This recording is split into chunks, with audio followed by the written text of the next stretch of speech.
Hi, I'm James McGuire, and on today's eSpeaks, we're talking about the democratization of artificial intelligence. We're also looking at key trends in AI, where it's going, what effect it will have, and how we can prepare for all that. To discuss that, I'm joined by a very special guest. With me is Michael Schmidt, Chief Technical Officer at DataRobot. Michael, happy Friday to you. Very good to have you with us today. James, thanks for having me. It's great to be here. So when I think about the democratization of technology in general, which is a big megatrend happening these days, I think of it as it's technology in the consumer space or in the business space. It's not just for the moneyed few or not just for the C-suiters, it's really for everyone. It's been democratized. But what does it mean to democratize artificial intelligence, and what's the challenge to this process? I mean, it's a pretty tricky technology, so there may be more challenges to democratizing AI. Yeah, democratizing is something that has kind of changed a lot, at least the perspective on it in AI, especially the past few years. I think originally it was thought of everyone should be doing AI and creating AI systems. But I think what we're actually seeing is more collaboration. So usually in almost all use cases that we see, they're putting models into production for different use cases across different industries. There's always a data scientist involved.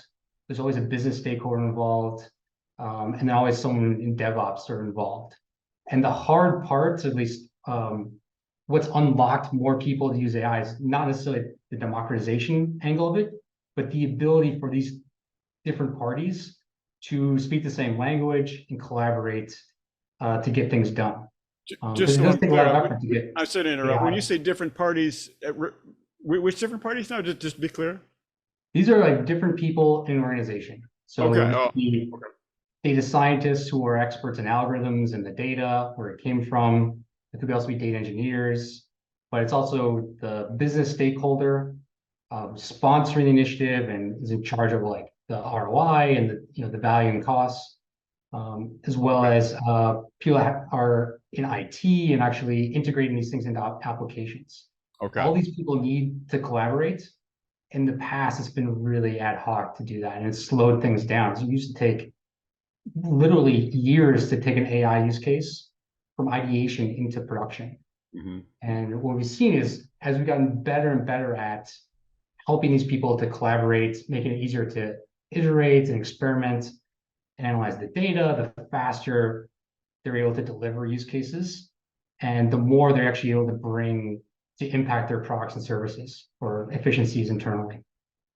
So really, it's better organizational cooperation that is helping the democratization of AI. If I'm hearing you correctly? That's a key part of it, but we need to facilitate the work that has to get done, right? That's bringing the right data together. So where does that start? Preparing that data. There's building the models. This is where the data scientists really dig in. But then there's also analyzing what the impacts will be. Does it make sense? Is there enough signal here? Do we trust the model, right? And once we have a good model, how do we maintain it? A lot of times models will decay in performance over time as data changes or other things sort of drift in the environment that they're being used in. There needs to be mechanisms to check and maintain these over time. And you need software systems. That's where we focus. You need the right process and collaboration to get those things done.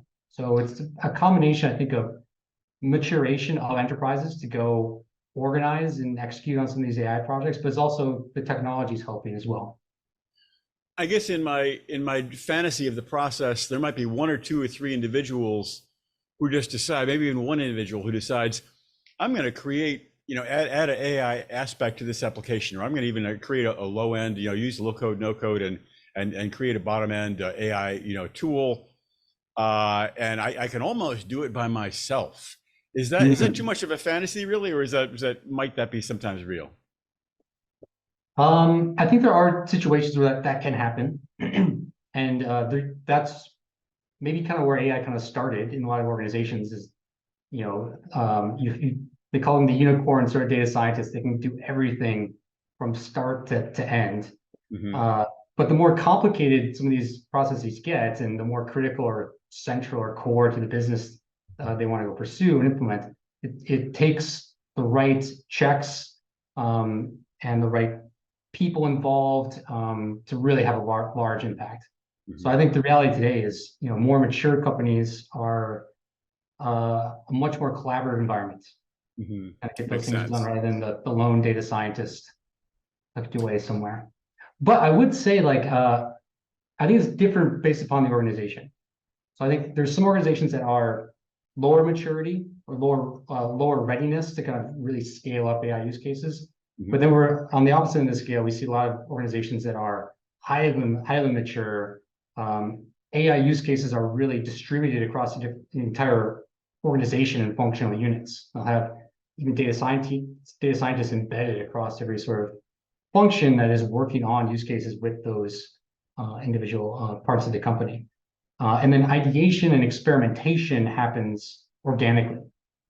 What we typically see with most successful companies is they really they do training to identify use cases. They level up their people to help make decisions on where it's applicable, where the biggest opportunities are. They encourage that exploration. But on the flip side, they end up also having extremely rigorous qualification and management once you actually go to production. Mhm. So it's this combination of highly exploratory, like let's go find biggest areas of opportunity to apply AI, machine learning, and improvements, and then a really strict process for all right, let's get these into production so that they're safe, they're trusted, we can rely on them for years on longer term. So that's kind of what we see, and then different companies are at different stages of that progression, right? And Sure. the audience that's participating is also kind of growing as that progression happens. Makes perfect sense. I'd like to shift topics a little bit. I think it's interesting. We hear a lot about the growth of AI, and we hear a lot about cloud. Cloud doesn't get quite the headlines that it used to, but it feels like the two really have this close symbiotic relationship. The cloud enables AI and vice versa. Does AI enable cloud to the same extent? What's your sense of the relationship between those two? It's a big question. I find it fascinating, that relationship.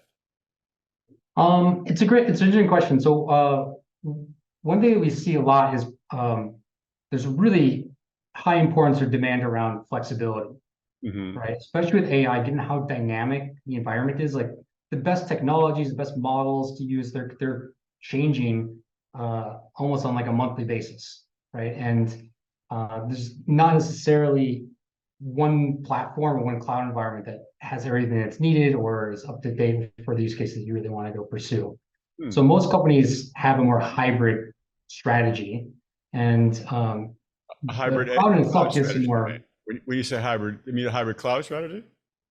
well, leveraging multiple different clouds for different things. And really good AI systems kind of need to interoperate across environments as well, Hmm. right? And a lot of people need that sort of flexibility to not be sort of locked in. That's a big concern with a lot of people with AI systems, is being kind of locked into particular APIs, particular services that they have. So another interesting thing about the cloud is that I think is supported or talks about what you were just describing, that close relationship between kind of AI and the cloud. Hmm. It helps with that interoperability with other services. I think it's easier to go integrate things, multiple different services, and kind of bring the right data together to kind of get things done for AI.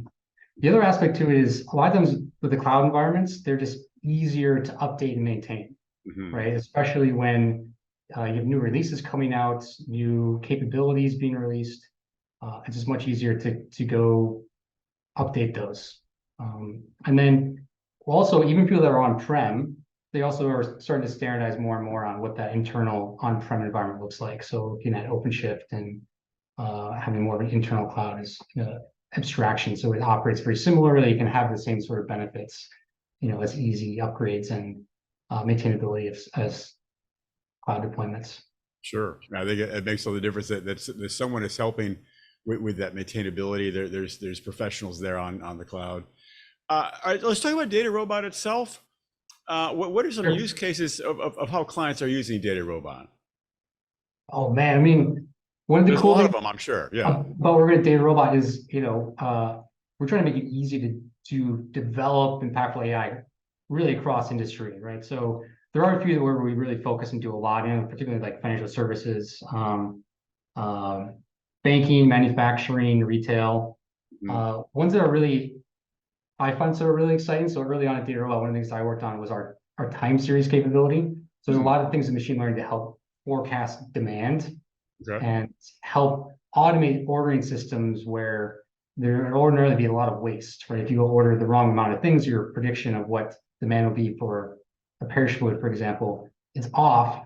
You end up just having to throw away tons of goods, or something just sits on the shelf. It's just not producing any value or revenue for the sort of the business. So these are really high volume use cases that are kind of exciting. Um, Other ones that are kind of interesting is we have some with hospitals that are particularly exciting, like helping identify at-risk patients or kids, or identifying potential issues and alerting and flagging those from a predictive standpoint can really help save lives. Oh, okay. Uh, Another one that I worked on personally a lot was during the pandemic. Actually, part of the reason I moved out to DC was to help optimize vaccine trials, right? Uh-huh. To have a more representative vaccine trial, and we worked on uh, just prescribing what's the optimal strategy for enrolling people in the trials to meet the right criteria necessary for FDA approval, for example. That's Um, that fascinating use case. Can you talk a little bit more about that in terms of like how data robot infrastructure fueled that?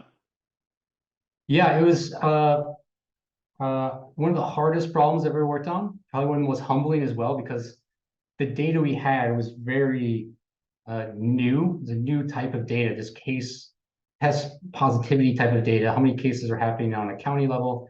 Mhm. And the data was really noisy to work with. There are all kinds of problems.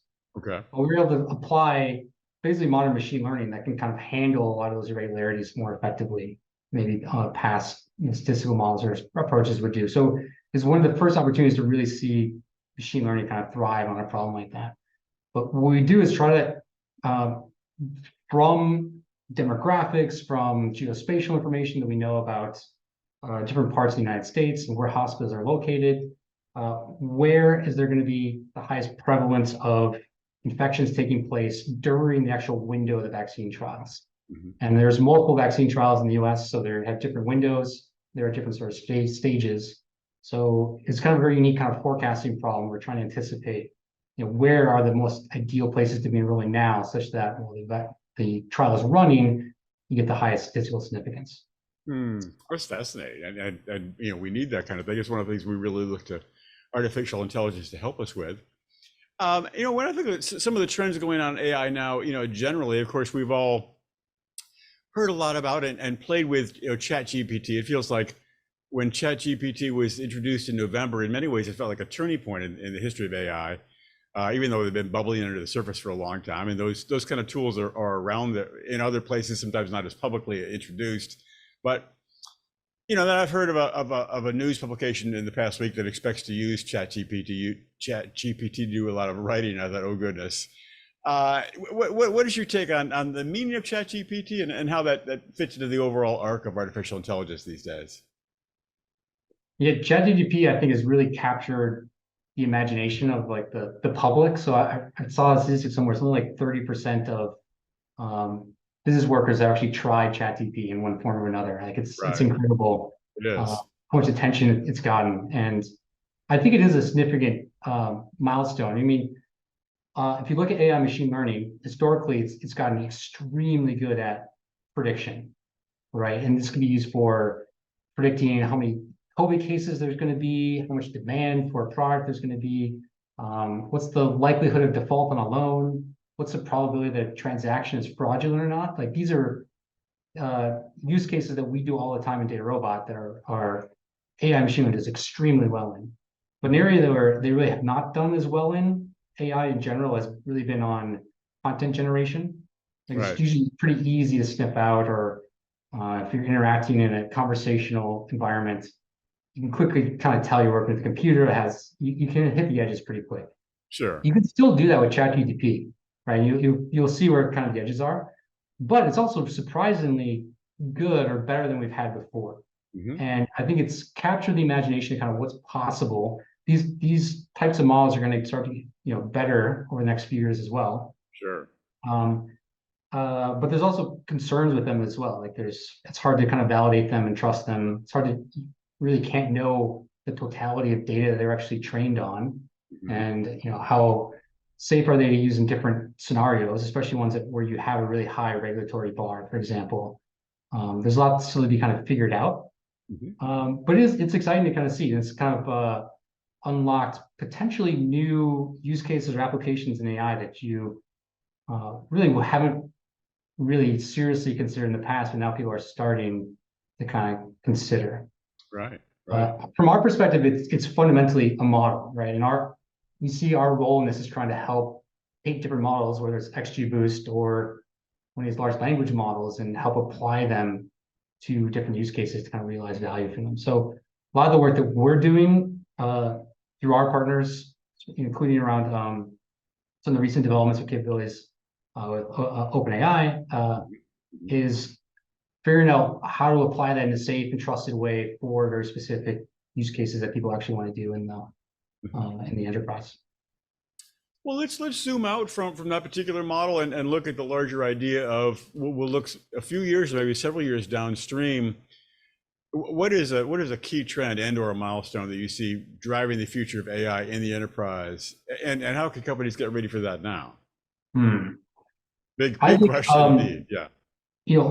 the backdrop to all this stuff, right? There's a lot of excitement I think going on with these large language models, generative models, but the big theme that I think we're seeing now or entering is really an era of um, insistence on like realizing sort of value from a lot of these AI applications and use cases.